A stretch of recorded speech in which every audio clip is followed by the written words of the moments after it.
So hello everyone, हमने half part complete कर लिया था। हमारे फर्स्ट थ्योरी चैप्टर का हाफ पार्ट आज हम कंप्लीट कर लेंगे। सो स्टार्ट करते हैं meanings and objectives of accounting. आज जो हमारा टॉपिक है, इंपॉर्टेंट टॉपिक क्या है? Book keeping. Book keeping important topic है और अभी हम आज जो पढ़ेंगे बुक कीपिंग और अकाउंटिंग का डिफरेंस, मोस्ट इंपॉर्टेंट टॉपिक हमारे आज कवर होने वाले हैं। सो जल्दी से स्टार्ट करते हैं। बुक कीपिंग क्या है? Book keeping is the record making phase of accounting which is concerned with the recording of financial transactions and events relating to business in significant and orderly manner। अब आपको लग रहा होगा कि ये बिल्कुल सेम है अकाउंटिंग से, बट नहीं। इंपॉर्टेंट लाइन इसी डेफिनेशन में लिखी है, क्या? Of accounting, making phase of accounting. इसका मीनिंग क्या है? दैट मीन्स कि अगर अकाउंटिंग ये है तो दिस इज बुक कीपिंग।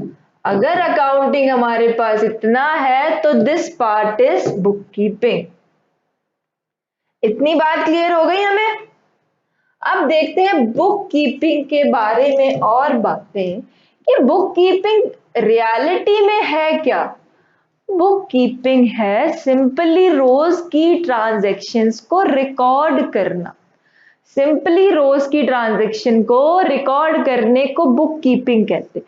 जो अकाउंटिंग हम करते हैं वो बुक कीपिंग नहीं है, बट जो सिंपली ट्रांजैक्शंस को रिकॉर्ड करते हैं स्मॉल बिजनेसेस, उसको बुक कीपिंग कहते हैं। एट दी एंड हमें जाकर अकाउंटिंग बनवाने ही पड़ते हैं, अकाउंट्स हमें बनाने ही पड़ते हैं, क्योंकि बुक कीपिंग हमें कभी भी profit and loss properly calculate करके नहीं बता सकता। अब जो इंपॉर्टेंट टॉपिक आज हमें करना है, that is your difference between book keeping and accounting. अब देखो डिफरेंस क्या है। बुक कीपिंग क्या है? It is recording phase of an accounting system. सिर्फ एक फेज है अकाउंटिंग का बुक कीपिंग, सिर्फ कुछ पार्ट है अकाउंटिंग का जिसको हम कहते हैं बुक कीपिंग। अकाउंटिंग क्या है? It is the summarising phase of accounting system. Accounting पूरा समराइज फेज है अकाउंटिंग सिस्टम का। ऑलमोस्ट सारे अकाउंटिंग सिस्टम को जो कवर करता है वो है अकाउंटिंग। इतनी बात क्लियर हुई? It is the primary stage and bases for accounting. एक पहला स्टेज जो हमने ट्रांजैक्शन को सिंपली लिखा वो है book keeping, and it is the secondary stage which begins where book keeping process ends. जहां पर बुक कीपिंग सिर्फ एंड होता है वहीं से अकाउंटिंग स्टार्ट होता है। सो बुक कीपिंग वैसे एक छोटा सा पार्ट ही है अकाउंटेंसी का, छोटा सा पार्ट ही है अकाउंटिंग का, कोई बहुत बड़ा टॉपिक नहीं है। दिस इज अ पार्ट, और ये डिफरेंस आ जाता है एग्जाम में। Then it is routine in nature and does not require any special skill. कोई स्पेशल स्किल्स आपको नहीं चाहिए बुक कीपिंग करने के लिए। जो बिजनेस का ओनर है खुद भी वो रिकॉर्ड कर सकता है, या फिर क्लर्क्स भी रिकॉर्ड करते हैं। ये बुक कीपिंग कोई भी रिकॉर्ड कर सकता है। स्पेशल नॉलेज आपको नहीं चाहिए, बट फॉर अकाउंटिंग आपको स्पेशल नॉलेज की नीड पड़ती है, आपको प्रॉपर नॉलेज होनी चाहिए। It is done by junior staff called book keepers. छोटे जूनियर स्टाफ में जो भी हमारे मेंबर्स हैं वो भी इसको रिकॉर्ड कर सकते हैं। ओनर भी अगर स्मॉल बिजनेस है तो रिकॉर्ड कर सकता है, पर अकाउंटिंग कौन रिकॉर्ड करेगा? अकाउंटेंट, सीए या फिर एक अकाउंटेंट रिकॉर्ड करेगा अकाउंटिंग को। देन हमारे पास क्या है? It does not give the complete picture of financial condition on the basis of unit. पूरी कंप्लीट पिक्चर बुक कीपिंग में नहीं आती, but the complete picture come in the accounting. पर अकाउंटिंग में हमारी कंप्लीट पिक्चर आती है, P&L भी हमें पता चलता है, profit and loss, financial position business की क्या है प्रॉपरली, वो हमें अकाउंटिंग। ये इंपॉर्टेंट डिफरेंस हमें एग्जाम में करके जाना है क्योंकि ये बहुत बहुत इंपॉर्टेंट है।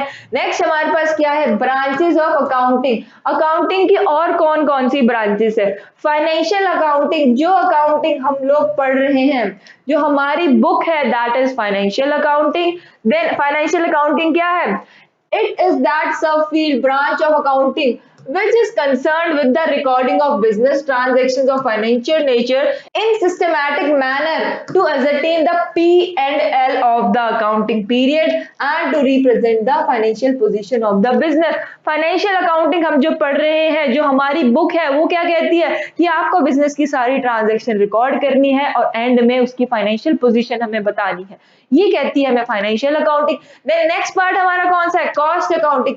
It is a sub field branch of accounting which is concerned with the ascertainment of total cost of per unit cost of goods and services produced provided by the business firm। अब cost accounting क्या है, cost accounting वो accounting होती है जिसमें एक एक unit की कॉस्ट हम डिफाइन करते हैं। हम एक एक यूनिट की कॉस्ट जिस अकाउंटिंग में कैलकुलेट करते हैं वो होती है हमारी कॉस्ट अकाउंटिंग।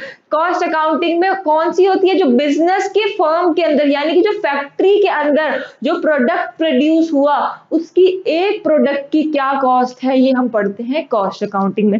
देन हमारे पास कौन सी ब्रांच है, next we have management accounting. It is the subfield branch of accounting which is concerned with the presenting of accounting information such a manner that help the management in planning and controlling the operations of business and in better and making better decision।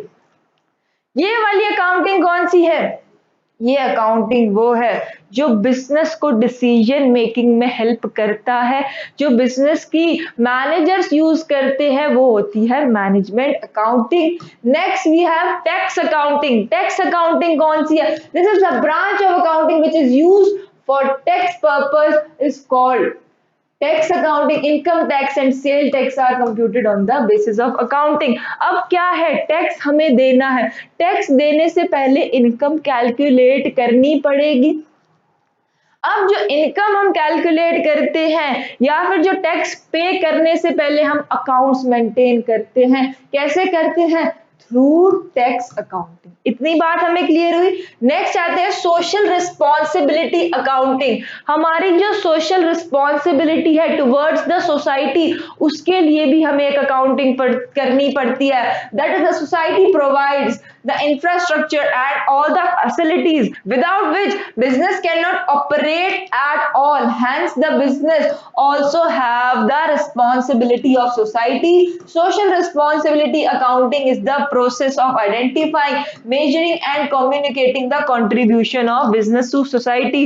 social responsibility के लिए भी हमें accounting maintain करनी पड़ती है। क्यों, जितना भी काम बिजनेस कर रहा है कहीं ना कहीं से उसको रिसोर्सेज सोसाइटी दे रही है, सो उस सोसाइटी के लिए बिजनेस ने क्या किया उसके बारे में भी मेजर किया जाता है, उसकी भी रिकॉर्डिंग होती है कि आपके बिजनेस ने इतना इतना सोसाइटी के वेलफेयर के लिए परफॉर्म किया, उसके लिए हम बनाते हैं social responsibility accounting. Then next we have users. अब जो हमने ये अकाउंट्स मेंटेन कर लिए, अब ये अकाउंट्स मेंटेन करने के बाद इनके यूजर्स कौन है, मान लो आप अकाउंट्स बना रहे हो, ये अकाउंट्स देखने कौन वाला है, किसके लिए अकाउंट बना रहे हो।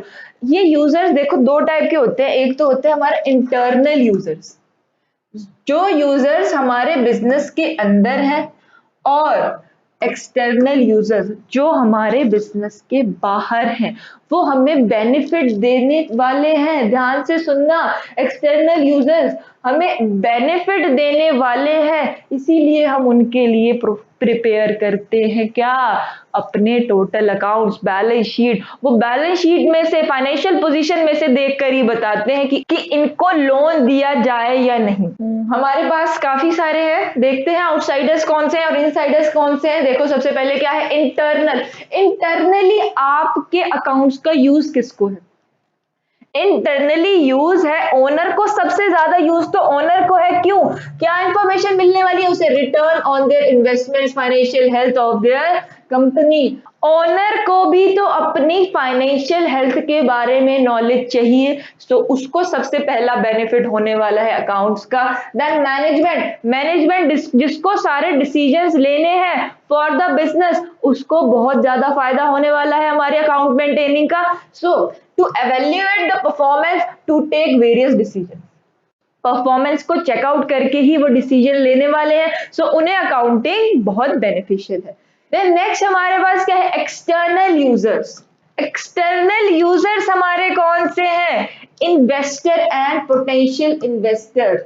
इन्वेस्टर जो हमारे बिजनेस में इन्वेस्ट करना चाहते हैं, जब वो हमारी अकाउंट्स देखेंगे, बैलेंस शीट देखेंगे, तभी तो वो इन्वेस्ट करेंगे। अगर उन्हें लगेगा कि ये बिजनेस वैलिड है, अगर इसमें हम इन्वेस्ट करेंगे, ये ग्रो करने वाला है, यहां से हमें प्रॉफिट आने वाला है, तभी तो वो हमारे बिजनेस में इन्वेस्ट करेंगे। सो safety and growth of the investment, future of the business. अगर उन्हें दिख रहा है कि इस बिजनेस का फ्यूचर ब्राइट है, तो वो हमारे बिजनेस में इन्वेस्ट करेंगे। ये इंफॉर्मेशन उन्हें कहां से मिलेगी? ये इंफॉर्मेशन उन्हें मिलेगी हमारे अकाउंट से, P&L, ट्रेडिंग, बैलेंस शीट से उन्हें पता चलेगा। देन नेक्स्ट है हमारे पास क्रेडिटर्स। क्रेडिटर्स जो हमें उधार देने वाले हैं, वो ये तो चेकआउट करेंगे कि इनके पास कितने एसेट्स हैं। अगर कुछ प्रॉब्लम हो जाती है, अगर इन्हें लॉस हो जाता है, तो क्या ये हमारा अमाउंट पे कर पाएंगे? तभी तो हमारे बिजनेस में वो पैसा लगाना चाहेंगे। Assessing the financial capability, ability of the business to pay its debts. Creditors को क्या फायदा है? वो ये देखेंगे, उनको क्या इंफॉर्मेशन चाहिए? उनको इंफॉर्मेशन चाहिए कि क्या ये बिजनेस हमारे उधार को वापस कर पाएगा। देन नेक्स्ट है लेंडर्स। लेंडर्स भी यही चेकआउट करेंगे, जो सिर्फ हमें मनी देने वाले हैं, उधार देने वाले हैं, वो यही चेकआउट करेंगे कि क्या ये बिजनेस हमारी मनी को पे कर सकता है। लेंडर्स बैंक भी हो सकता है। बैंक सबसे पहले आपकी बैलेंस शीट चेक करेगा, सबसे पहले आपकी बैलेंस शीट चेक करेगा कि क्या इस बिजनेस ने अपने पुराने उधार कंप्लीट कर दिए। अगर ये पुराने उधार कंप्लीट करके चल रहा है, तो ये हमारा उधार भी कंप्लीट कर देगा। Then next is tax authorities. Tax authorities हमारे अकाउंट्स को चेक करेंगी, तभी तो उन्हें पता चलेगा कि हम प्रॉपरली टैक्स पेइंग कर रहे हैं। Assessment of due taxes, true and fair disclosure of accounting information. उनको भी पता चलना चाहिए कि हमारे अकाउंट्स में कितना प्रॉफिट बन रहा है, तभी तो वो कहेंगे हाँ जी आप सही टैक्सेस पे कर रहे हो। Then next we have profitability. Employees. Employees क्या? एम्प्लॉयज जो भी एम्प्लॉय हमारे बिजनेस में आना चाहता है, वो पहले हमारे अकाउंट्स चेकआउट करके आएगा। क्यों? उसको भी तो देखना है कि क्या ये बिजनेस मुझे जो सैलरी मैं चाहता हूं, वो सैलरी ये बिजनेस दे पाएगा। Profitability to claim higher wages and bonus, वो भी तो चेकआउट करके आएगा कि क्या ये बिजनेस मुझे जितने वेजेस मैं चाहता हूं, जैसा बोनस मैं चाहता हूं, वो दे पाएगा, तभी वो आपके बिजनेस में आना चाहेगा। Then that's all for today. Learn करो के प्रीमियम सब्सक्रिप्शन में आपको मिलती है live classes from anywhere any time. PDF format में आपको प्रोवाइड किए जाते हैं नोट्स, आपके सभी teachers on the same platform, और आपको प्रोवाइड किए जाते हैं पीयर ग्रुप्स, ताकि आप पढ़ाई को एंजॉय कर सकें। एंड आपको दी जाती है live test, assignments and doubt sessions every week. And what we have more is chapter wise syllabus. आपके लिए सिलेबस प्रॉपर्ली अपडेट कर दिया जाता है। सो लर्न करो का आप सभी डाउनलोड कर सकते हैं, जिसका लिंक डिस्क्रिप्शन में है। एंड टेलीग्राम ग्रुप भी आप ज्वाइन कर सकते हैं, जिसका लिंक भी डिस्क्रिप्शन में है। And those who are new to the channel, please do subscribe the channel. That's all for today. मिलते हैं नेक्स्ट लेक्चर।